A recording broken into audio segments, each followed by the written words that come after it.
শিক্ষায় শিক্ষিত না হয়ে, আপনার ছেলের শিক্ষায় শিক্ষিত হয়ে আমি আমার জীবন ধারাটাই বদলে নিলাম বাবা।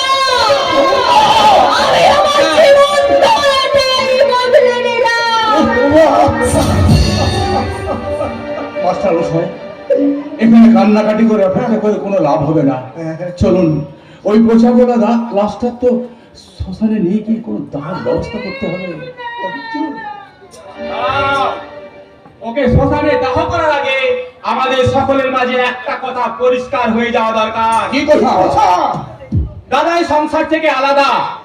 প্রদীপ যেটুকু রোজগার করে দিচ্ছিল তা আজ থেকে বন্ধ হয়ে গেল। তাহলে এই সংসারটা চলবে কি করে? বাবা মায়ের দায়িত্ব নেবে কে? কে কে কে বলছিস তুই শুধু? ঠিক কথাই বলছি।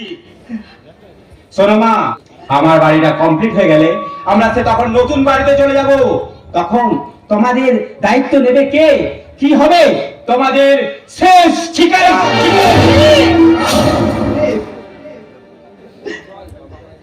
তোকে বাবা মায়ের জন্য চিন্তা করতে হবে না রে। তাদের ভার আমি একাই নিতে পারবো না। না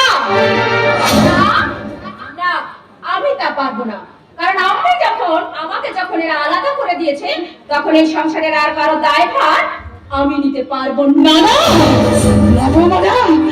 আমাদের দায়িত্ব কাউকে নিতে হবে না, আমাদের দায়িত্ব কাউকে নিতে হবে না। ভাগের কথা নয় মা, ভাগের কথা নয়। আমি শুধু বলতে চাইছি তোমাদের মধ্যে একজন থাকবে আমার কাছে, আর অন্যজন দাদার কাছে।